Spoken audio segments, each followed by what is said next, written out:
መዝሙረ ዳዊት የሚጸልይ ሰው በህይወት በህልም ውስጥ ደብረ ሊባኖስ ሄዶ ብርሃን ማየት ማለት እንደ አህያ በፍርድ ቤቱ ነው ያልፈርጓል ውስጥ መግባት ማለት መዝሙረ ዳዊት የሚጸልይ ሰው በህይወት ዘመኑ ሰዎችን ሳይረዳ ሰዎችን ሳያግዝ አይኖርም ከራሱ አልፎ ለቤተሰቡ የሚተርፍ በብርሃን የተሞላ ሰው ነው የሚሆነው መዝሙረ ዳዊት የሚጸልይ ሰው ስለ መዝሙረ ዳዊት ያላቸው አመለካከት መለወጥ አለበት በጣም የሚገርም ጸሎት ነው የምድራችን የረጅም ዓመት ጸሎት ጻድቁ አባታችን አቡነ ተክለ ሃይማኖት መዝሙረ ዳዊትን በቀን ስንት ጊዜ እንደሚጸልዩት ገድላቸውን አንብባችሁ የምታውቁ ሰዎች በጣም የሚገርም ነው በአንድ ቀን 3 ጊዜ 4 ጊዜ የሚጸልዩት ነበር 7 ጊዜ የሚጸልዩት አባቶች ነበሩ ሙሉን እኮ 150ውን መዝሙር እኮ እየሰሩ ጸሎቱ ባፋቸው ስለሆነ መዝሙረ ዳዊት ታዲያ እንደዚህ ሆኖ እንዴት ነው መላእክት የማይገለጡላቸው መዝሙረ ዳዊት እኮ ማለት እኮ እኔ ኃጢአተኛ ነኝ በዙሪያ ያሉ ሰዎች ኃጢአተኞች ናቸው ማረን ይቅር በለን አጥፍተናል በድለናል እስከመቼ ነው ዝም የምትለን ሁሉንም እኮ ያዘቁ ነው ይወቅሳል ከዛ ደግሞ ይለምናል ከዛ ደግሞ ያመሰግናል አንዴ ራሱን ሆኖ አንዴ ነፍስን ሆኖ አንዴ ስጋን ሆኖ አንዴ መንፈስን ሆኖ አንዴ ህዝብን ሆኖ ይጸልያል ሁሉንም ያማከለ እኮ ነው መዝሙረ ዳዊት ቤተሰቦች እና የዛር መንፈስ ወገቡን የሚመታበት ጸሎት ነው እንደው መዝሙረ ዳዊት በሳምንት አንድ ቀን ተለማመዱ እስቲ አርጋኖንና መዝሙረ ዳዊት እመቤታችን ቅድስት ድንግል ማርያም የምትመሰገንበት አርጋኖን አለ በሳምንት አንድ ቀን መዝሙረ ዳዊትም ደግሞ በሳምንት አንድ ቀን ጸልዩት እስቲ ከቻላችሁ 3 ንጉስ 30 እስከ መዝሙር 30 ድረስ ማለት ነው 3 ንጉስ ማለት አንድ ንጉስ 10 ምዕራፍ ነው የሚይዘው 10 እና እንዲህ አድርጋችሁ ብትጸልዩ ተጠቃሚ ትሆናላችሁ ህልም ልጠይቅ መምህርዬ እሺ በህልሜ በቃ በተደጋጋሚ አህያ ነው መምህርዬ አህያ በቃ ወይ በህልሜ በተደጋጋሚ አህያ ነው ማየው አህያ ወይ አህያ የምታ እስቲ የምታስታውሹን 3 ነገር ንገሪኝ እስቲ አህያ ከሆነ በብዛት የምታየው 3ቱን ነገር ንገሪኝ ዝም ብዬ ነው ማየው መምህርዬ ዝም ብሎ ወይ ፊት ለፊቴ ቆሞ ዝም ብዬ ወይ ውሃ እየሄድኩኝ እየነዳሁኝ በብዛት በቃ ማየው ፊቴ ላይ ቆሞ ነው እንጂ ይሄን ሳረግ አይደለም ግን ደግሞ በጣም ስለተደጋገመብኝ ነውና አዎ በሁለት መንገድ ነው የምነግርሽ አንደኛ እንደ አህያ ባሪያ ሆነሽ እንድትሰሪ እንደ አህያ ተገዢ ሆነሽ ዝም ብለሽ ብቻ አንገትሽ እንደፍተሽ እንድትሰሪ የተደገመ ድግምት ይኖራል አንቺ ስለምትጸልይ ነው አህያውን በህልምሽ የምታዩ ሁለተኛ ነገር ደግሞ እግዚአብሔር ይሄኛው ካልሆነ በአስማትና በድግምት ካልሆነ ደግሞ ምናልባት በዚህኛው በኩል እንድታዩ በሌላኛው አንገል ያንቺ የለበስሽው ስጋ ባሪያ ሆኖ እንደ አህያ ለነፍስ የሚገዛ መሆን እንዳለበት ያሳያልና አህያ በህልም ማየት መድከም መልፋት ግን ውጤታማ ለመሆንን ያሳያል ከንቱ ወቃ ዝም ብሎ ከጆዳፍ የሆነ ምንም ጥቅም የሌለው ነገር ላይ እንደሆንሽና የሆነ ሰዓት ላይ የሆነ ጊዜ ላይ ፖዝ እንዳደረግሽ እንደቆምሽ ነው የሚያሳየው ወደፊት መሄድ የምትችይበት ማሰብ እንግዲህ በአድዋ ጊዜ የነበረችው አህያና አሁን ያለችው አህያ አንድ ነች ይባላል አይደል አድዋ ጦርነት በነበረ ሰዓት መሳሪያ ተሸክማ ስትዞር የነበረችው ተሸክማ የነበረችው አህያና አሁን ያለችው አህያ ሁለቱም የዘመን ልዩነት እንጂ ሁለቱም አስተሳሰባቸው አንድ አይነት ነው ምንም ለውጥ የለውምና አንቺም ስጋሽ በየጊዜው በምትሰግጂበት ሰዓት በምትጸልይበት ሰዓት ምን በምትይበት ሰዓት ምናልባት ለውጥ አላመጣ ብሎሽ ሊሆን ይችላል ዝም ብሎ እንዲሁ በቃ የባርነት ኑሮ የምትኖሪበት ህይወትም ሊኖር ይችላል ከሁለት አንዱ ለይተሽ አግኝ ግልጽ ነው አዎ በጣም እንስሳትን ስናይ በህልማችን ባህሪያቸውን ነው ማየት ያለብን የእንስሳውን ባህሪ አዎ ትክክል አሁን 9 ዓመት ከመጣኝ 9 ዓመት ነው በቃ ዝም ብለን መስራት ነው የስደት ኑሮ በቃ ለምን ሁሉ ስለማወራ ነው እንጂ ያው እንሰጣለን አመዳፋሽ ነው እጅ ወደ አፍ ነው ትክክል ነገር ለክልኝ መምህርዬ ደግሞ አንድ ጊዜ አይደለም አየሁት በተደጋጋሚ ስለሆነ ምንድን ነው ያያል ነበርና አመሰግናለሁ መምህርዬ እሺ እናትሽ አመሰግናለሁ እሺ አመሰግናለሁ እግዚአብሔር ይስጥልኝ ገንዘብሽን ግን ስኬጁል አውጪለት በቃ እንዴት አድርገሽ ገንዘብሽን እንደምትይዢ የሆነ እንትን ቦታ ረጅም መንገድ ነው በግሄድኩትና መሄድበት ቦታ ደግሞ ሆነ ፍርድ ቤት ምናምን ነገር ይመስለኛል ካጠገቡ የመድኃኒዓለም ቤተክርስቲያን አለ ከዛ በአንድ እጄ ደግሞ የቅዱስ ገብርኤል ጸበል በ5 ሊትር ግማሽ ይዤለሁኝ። ከዛ ወደ ቀኝ ተመለስኩና ሁሉና ታግጬ እማማ የመድኃኒዓለም ጸበል ከዛ ፍርድ ቤቱ አጠገብ የመድኃኒዓለም ቤተክርስቲያን አለ። እሺ ከዛ ቤተክርስቲያን ላይ ጸበል መውሰድ ፈልጌ ያዝኩት ጸበል ደግሞ የቅዱስ ገብርኤል ጸበል ነው። እሺ ይሄ እንዴት አድርጌ ቀላቅለዋለሁማ በሌላ አይላንድ ሊያዝ ብዬ ትልቅ ሴትዮ አገኘሁኝና ጠየኳቸው። አይላንድ ሰጡኝ። ልክ አይላንዱ ሰጥተው ስመለስ ትልቅ ጉድጓድ ውስጥ ገባሁ። እሺ ጉድጓዱ በሲሚንቶ የተሰራ ነው። የውሃ ገንዳ እንደ መዋኛ ነገር ነው የሚመስለው። እዛ ውስጥ ገብቼ መድኃኒዓለም ድረስልኝ እያልኩ ጮኻለሁ። ከዛ ስጮህ የቅዱስ ገብርኤል የሐዋሳ ገብርኤል ቤተክርስቲያን ይመስለኛል ትልቁ ጉልላቱ ይከፈታል። መድኃኒዓለም እያልኩ ስጮህ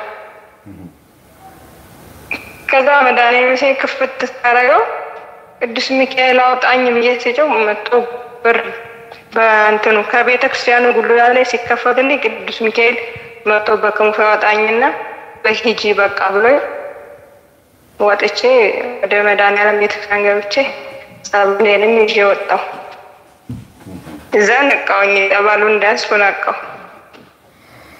ይህ ግልጽ እኮ ነው። ታዲያ በጣም ደስ ይላል። ምናልባት ፍርድ ቤቱ ነው እንግዲህ ፍርድ ቤቱ ያልተናዘዝሽው ኃጢአት ካለ ዲያብሎስ አንቺን ለመክሰስ የቆጠረብሽ የሆነ አንድ ኃጢአት አለ። እንግዲህ ምንድነው ብዙ ጊዜ ያልተናዘዛችሁት ኃጢአት ካለ ከሳሻችሁ ዲያብሎስ ከእናንተ አይርቅም፣ እንደ ክስክስ ውሻ ከስር ነው የሚለው የኔ ነፍስ ናት እያለ ይከተላል። ሊከሱሽ የሚፈልጉ ሌሎችም ሰዎች እንዳሉ ያሳያል። ፍርድ ቤት ውስጥ ገብተሻል ወይስ ዝም ብለሽ ባጠገቡ ነው ያለፍሽው? አይ አጠገቡ ሳልፍ እኔ ጴንጤ ምናምን ነገር ናቸው ተሰብስበው ያያቸው። እኔ ደግሞ እዚህ ውስጥ ምን ይሰራሉ ብዬ ያንን ትቼው ወደ መድኃኒዓለም ቤተክርስቲያን ነው የሄድኩት። በሃይማኖትሽ ጥርጣሬ ምናምን ነበረብሽ? አንዳንድ የሆነ ትንሽ ወለም ዘለም ያልሽበት ሁኔታ ነበረ? አይ በእኔ ሳይሆን ባለቤቴ እንትን ነበረ በሆነ ነገር ተጋጭተን እኔ እንትን አልም የምንቀበል ንግባ ምናምን ስለው አልፈልግም ብሎ ማተቡን በጥሶ ነበረ እሱ። ለምን? እኔ በዚህ ሰዓት መቀበል አልፈልግም ምናምን ሲል ከዛ እንደውም ኦርቶዶክስ መሆን አልፈልግም ብሎ ማተቡን በጥሷልና በዛ እንትን ብያለሁ። ተነጋግረን ነበር። በእሱ ነፍስ መጥፋት ተጠያቂ ልትሆኚ ትችያለሽ። ምናልባት ኃይለ ቃል ተናግረሽው ከሆነ ምንም የማያውቀውን ሰው አስጨንቀሽውም ከሆነ ከዛም አልፎ ተርፎ ደግሞ ከአንቺ ስድብ ምናምን የማይጠበቅ ነገር ተናግረሽው ከሆነ ለዚህ ሰው ማተብ መበጠስ ወይም ደግሞ ለጭቅጭቃችሁ ምክንያት ሆነ ልትጠየቂ ትችያለሽ። እና ፍርድ ቤት ማየት ብዙ ጊዜ በአንድ ነገር መጠየቅ ወይም ንስሐ ያልገባሽው ኃጢአት እንዳለ በእግዚአብሔር ፊት የምትጠየቂበት ነገር እንዳለ ማሳያ ነው። መድኃኒዓለም ግን ቤተክርስቲያን አጠገብሽ መሆኑ ደግሞ ጥሩ ነው። በክርስቶስ ጉዳይ ላይ ወይም በአጠቃላይ በሃይማኖት ጉዳይ ላይ ማለት ነው ምንም እውቀት የሌለው ሰው ናንቆረብ ብሎ ማለት ትንሽ አይከብድም? መጀመሪያ እውቀት ሳይኖረው አይከብድም? ይከብዳል አይደል? ይከብዳል። ባልሽ ስለሆነ እኮ አይደለም የሚቆርበው ሲፈቀድለት ነው። ቁርባን አለ መጀመሪያ ጾም፣ ጸሎት፣ ስግደት፣ ለባልሽ መስገድ፣ መጸለይ፣ ለባልሽ ጥሩ ነገር መመኘት፣ እንደው በትህትና መቅረብ ክርስትና ህይወትሽንና ትህትናሽን ስነ ምግባርሽን ወዶት ነው ሊመጣ የሚችለው እንጂ ብዙ ጊዜ ሴት ልጅ ስትሰብክ የሚያዳምጣት የለም። ስትኖር ነው ክርስትና ስትኖር ነው ተቀባይነት የሚኖራት ይባላል። የሴት ልጅ እንትኗ ወንጌሏ ትህትናዋና ምግባሯ ይባላል እንጂ አንደበቷ ላይ ያለው ቃል አይደለም። ብዙ ጊዜ ወንድ ልጅ ያስተምራል፣ ሴት ልጅ ደግሞ ትኖራለች ይባላል። በክርስትና ህይወት ውስጥ ኖራው ነው የምታስተምረው፣ በተግባር ኖራው ነው። 36 ቅዱሳን አንስት ኖረውት ነው የት ቦታ ላይ ሰበኩ ሲባል የሰማሽው? ሰብከዋል፣ በእርግጥ አስተምረዋል፣ ግን በቤት ውስጥ ያሉ እናቶችን ቁጭ ብለው እየመከሩ ምን እያሉ ነው። ስለዚህ ምንድነው ሴት ልጅ በተግባር ክርስትናን በመኖር ነው የምትሰብከው። ያንን አንቺ ኖረሽው ባልሽን ትሪት ማለት ትችላለሽ።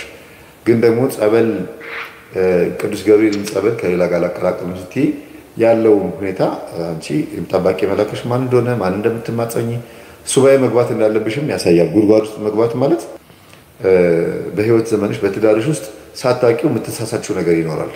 ጉድጓድ ውስጥ መግባት ማለት መሰናከል ማለት ነው፣ ወይም ደግሞ ችግር ውስጥ መግባት ማለት ነው።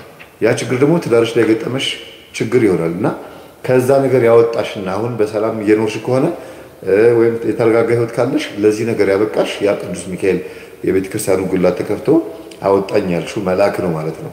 እና አመስግኚ። ግን እንደው ምናልባት ንስሐ የምትገቢበትን ጉዳይ ካለና በትህትና የምትሄጂባቸው ነገሮች ካሉ አስተካክዪ፣ አሻሽዪ። ኃይለኛ ከሆንሽ ኃይለ ቃል የምትናገሪ ከሆነ ዝምተኛ ሆኖ ቀስም አጥንት የሚሰብር ቃላት የሚናገሩም አሉ። ግዴታ ጮሆ የሚናገር አይደለም። ወይም ደግሞ በጣም ተናጋሪ የሆነ ሰው ብቻ ነው ሰው የሚያስቀይመው። ጸጥ የሚሉ ሰዎች እንዲያውም መፍራት ያስፈልጋል። ዝምተኛ ናቸው፣ ጨዋ ናቸው የሚባሉ ሰዎች እንዲያውም በጣም ልንፈራቸው ይገባል። እና ከዛ አንጻር ባህሪሽ የት ጋር እንደሆነ አይተሽ ቼክ ማድረግ። ጸባይም በጣም አስቸጋሪ ነው እኮ። አስቸጋሪነትሽን እኮ አንቺ ስለምታውቂው ነው ይሄን ህልም ላንቺ ያሳየውና እና ክርስቶስ የመድኃኔዓለምን አይተሽ እንደገና ፍርድ ቤቱን ማየት ማለት በጣም የምትከሰሽበት የምትጠየቂበት አንድ ጥፋት አጥፍተሻል ማለት ነው። ምናልባት መናፍቃኖቹን ከሆነ ያይሻቸው ፕሮቴስታንቶቹን የመናፍቅ መንፈስም በሃይማኖት ጉዳይ የምትጠየቂበትን ጉዳይ ይኖራል ማለት ነው። እሺ መምህር፣ ይሄ ነው። አመሰግናለሁ። እሺ መምህር፣ አመሰግናለሁ።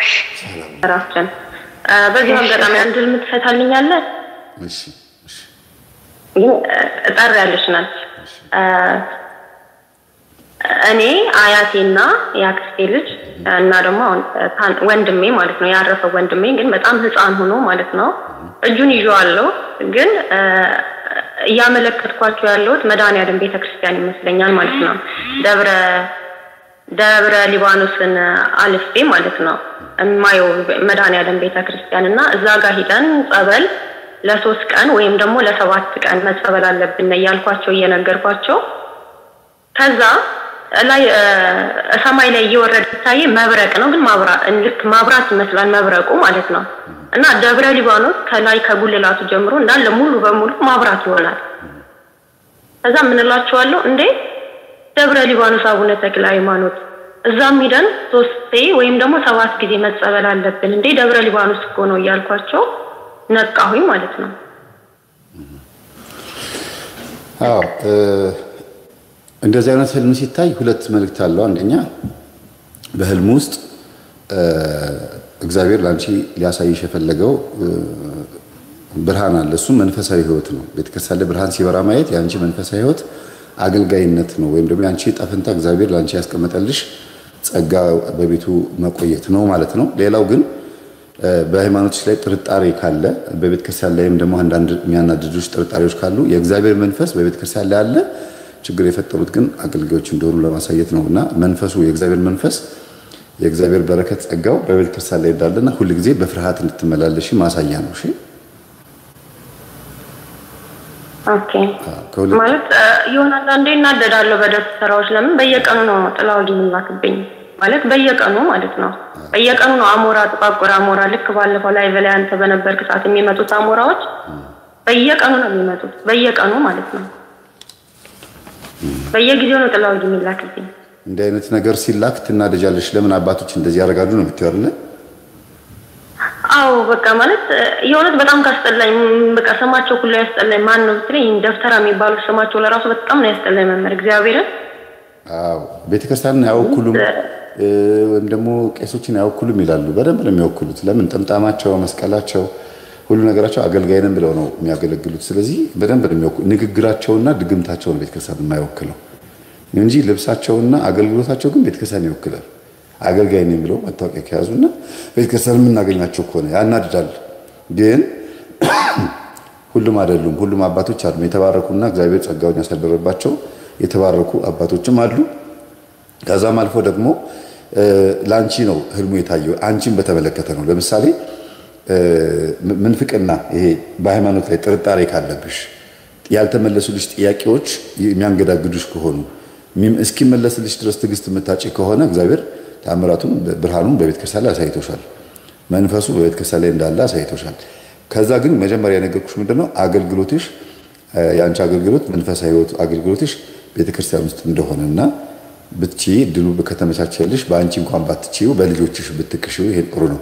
አንዳንድ ወላጆች እኔ ማገልገል እፈልግ ነበረ ግን ጊዜ ሁኔታ ስላልተመቸኝ ልጆቼ ያገልግሉ ብለው ሰንበት ትምህርት ቤት ልጆቻቸውን ይልካሉና ይሄን በልብሽ ያዡና ስታድጊ ሳይሆን ስታገቢ ስታገቢ ኑሮ ሲመችልሽ ስትወልጂ እግዚአብሔር በረከቱን ይስጥሽና ልጆችሽን ቤተክርስቲያን እንዲያገለግሉ ብታረጊ ጥሩ ነው። አዎ ሌላው ደግሞ ደብረ ሊባኖስ ላይ መሆኑ የእውነት ሄዳችኋል ደብረ ሊባኖስ ገዳም ወይስ ህልሙ ራሱ ሄዳችሁ ነው? አይ ህልሙ ለራሱ ሄደን የሄድን ነው የሚመስለው። እኔ ነኝ ማመለከታው ደብረ ሊባኖስ ነው ባካል አልሄድንም። በቃ ስለዚህ በህልም ውስጥ ደብረ ሊባኖስ ሄዶ ብርሃን ማየት ማለት ሱባኤ እንድትገቢ እግዚአብሔር እዛ ቦታ ላይ ለቤተሰቦችሽም እንድትጸልይ ማለት ነው። ለነሱም ለሁሉም እንድትጸልይላቸው ጻድቁ አባታችን አቡነ ተክለ ሃይማኖትም እንዲያግዙሽ እንዲረዱሽ አባ ሊባኖስም የደብሩ የመስራች ማለት ነው የደብረ ሊባኖስ መስራች አባ ሊባኖስ አይደሉ? እኛ ተክልዬን የምናውቀው ደብረ ሊባኖስ ቢሆንም ግን የገዳሙ መስራች ደግሞ አባ ሊባኖስ ናቸው። አቡነ ሊባኖስ በትግራይም በምንም ክልል ስንት ተአምር ሲሰሩ የነበሩ አባት ናቸው። እውር ድንጋይ ማለት ነው ልሙጥ ያለ ድንጋይ እንደዚህ በበትራቸው ሲመጡት ድንጋይ ያፈለቁ አባት ናቸውና በረከታቸው እንዳደረብሽ እነሱንም ጸልይ ምን ማለት ነው ብለሽም ጸልይ። ግን የሚያሳየው ለቤተሰብ መጸለይ እንዳለብሽ መንፈሳዊ ህይወትን ከቤተ ክርስቲያን ውስጥ በአገልግሎት እንደምታገኝ በረከትሽን ልጆችሽንም ስታድጊ ደግሞ ስትወልጂ ልጆችሽንም እዛ እንዲያገለግሉ ብታረጊ ጥርጣሬም ደግሞ